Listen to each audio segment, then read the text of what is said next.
Hey, it's me, your digital friend.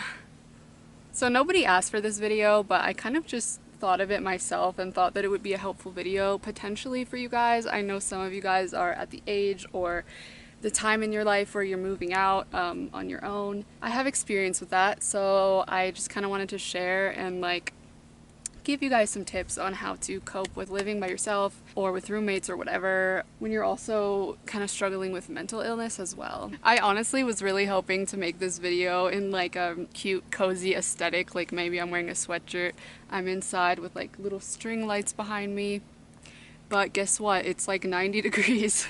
I can't film inside because the air goes loud. Oh, I'm out here with the snakes and lizards. You think that's a joke? No, I saw a rattlesnake yesterday. Anyways, let's get into the video. Okay, so I obviously can't speak for every mental illness out there. I have depression, anxiety, ADD, I guess like social anxiety, but this is what has helped me personally with those mental issues. These are just going to be tips on things you can do in your living situation. I'll talk a little bit about food, but to be completely honest, I'm not great with like money or budgeting or anything like that, so I'm not the best person to tell you like how to save money and stuff, but I'm sure there are resources out there for that if you're interested in that kind of thing. I was 17, I believe. That's when I started living on my own. I lived in the dorms and then with roommates. I lived with roommates for about 3 years, and then I lived in like a basement. I had like roommates above me in the house, but I kind of had my own space, so I kind of consider that one living alone. And then for 1 year I lived in my very own apartment, completely by myself.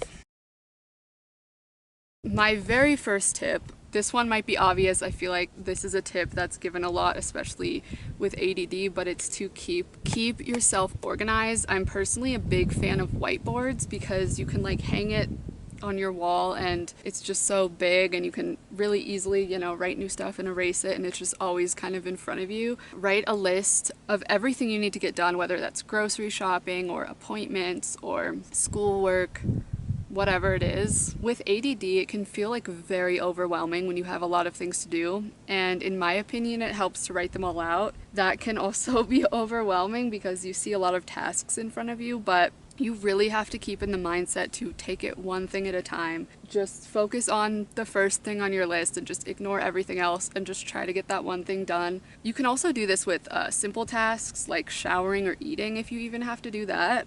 I used to write like paint nails because I would be like meaning to paint my nails and then I would forget for like weeks.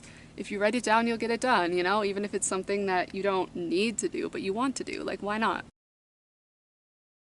Something that you can do for like depression is get a pet or get a plant. If your living situation allows it, like if your lease allows pets and you can take care of a pet, like you have the finances and the time to take care of a pet, you should get a pet because it feels so much less lonely with a companion. You don't feel like you're coming home to an empty house when you have a pet. And if you can't do that, you can get a plant or multiple plants. I don't know. I actually never got into plants. Now I can't have them because my cats would absolutely destroy any plant. I never had plants when I lived alone and I kind of regret that. I should have gotten a lot of plants. First of all, they look nice, they smell nice, they add vibes of something you can spend your time taking care of, watering them and all that. Looking back, I wish that I would have gotten into plants instead of getting into very bad habits related to my depression. If I would have just put all my energy into plants, maybe that would have helped if I had something else to put my energy into.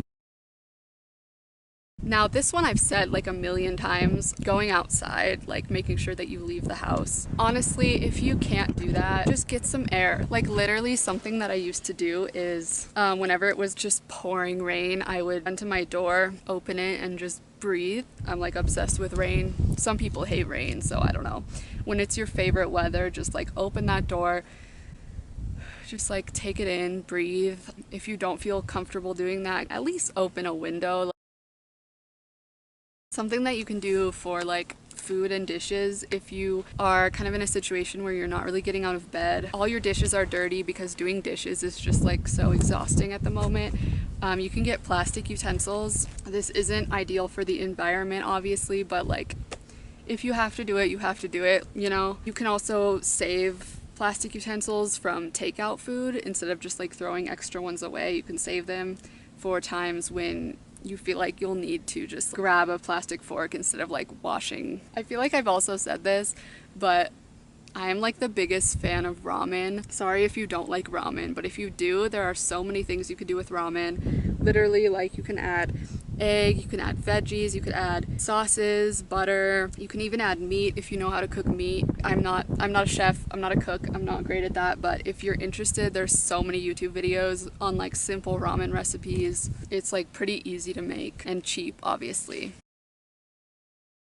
So I'm going to talk a little bit about kind of the specific situation of living with roommates. If your mental illness causes you to spend a lot of time just alone in your room, it could also apply to like living in a little dorm room. Get an electric tea kettle. I am so grateful for my electric tea kettle when I was living in a house and I never left my room, because you can make your morning coffee, you can even make ramen. All you need is hot water. I used to get the water from the bathroom sink because I'm just like a goblin. I don't mind drinking tap water. I'm just gross. If you don't like that idea, you can buy jugs of water from the grocery store. You could even get a mini fridge. I never did this. I don't know why I never did this, but fuck it. Like, if you're not gonna leave your room, get a mini fridge. That even expands your options for snacking and eating without having to leave your room. It's good to get bars like Cliff, Luna, whatever your favorite bar is, because they're really filling, just really easy. Don't have to cook at all, just grab the bar, you know? Make sure you don't run out of snacks and or ramen or whatever to keep in your room. When I was writing notes for this like sparked a memory that I must have buried. I like almost cried, honestly, when I remembered this. This is really sad, but I remember one day I was in my room and was feeling super anxious, so I didn't want to leave at all. It was like past dinner time, I hadn't eaten dinner and I was starving, but the only thing that I had in my room was honey. Just a jar of honey. That's the only thing I had for whatever reason, and I remember just like putting globs of it on my finger and licking it, and my stomach just like growling and screaming. I was sobbing as I was doing this. I hope that never happens to any of you. I think I blocked out that memory for a reason. Make sure you have enough snacks and treat yourself to food delivery if you can. If you're able to afford it and you want it, just do it. Like, just get it. I used to be too shy to order delivery for like the majority of my time living alone.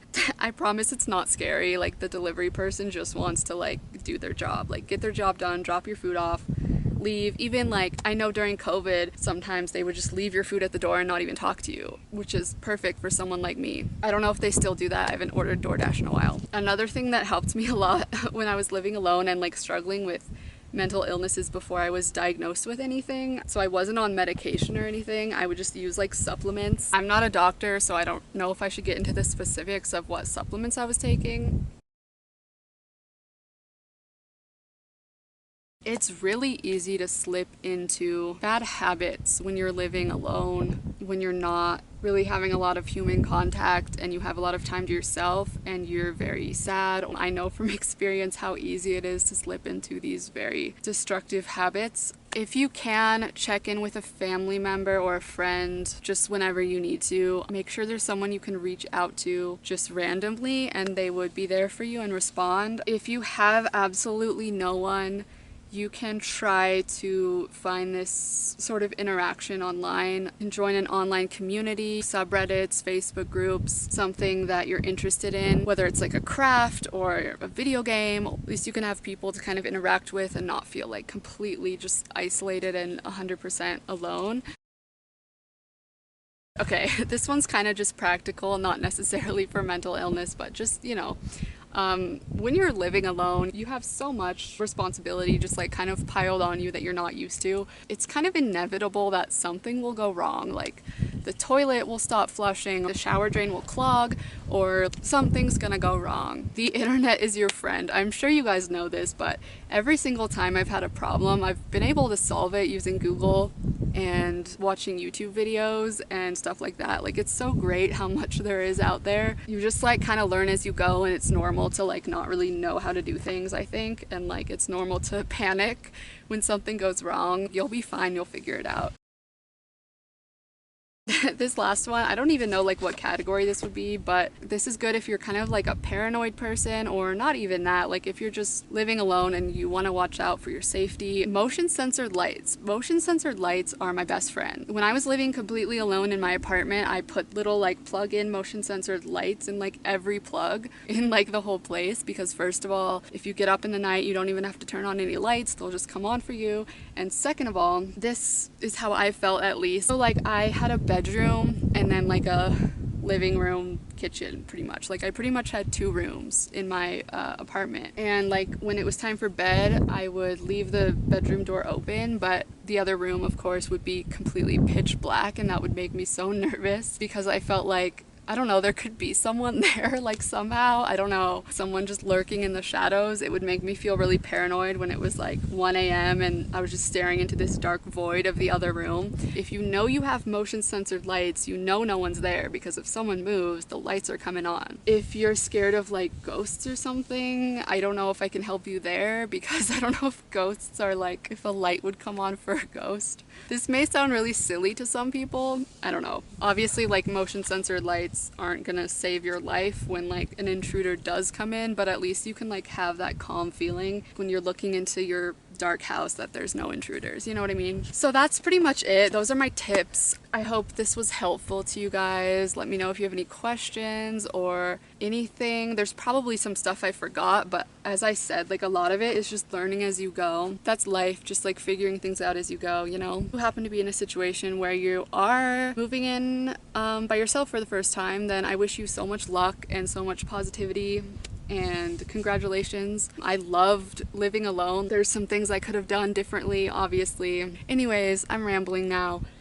I hope you guys are doing well, and I'll see you guys in my next video. Peace.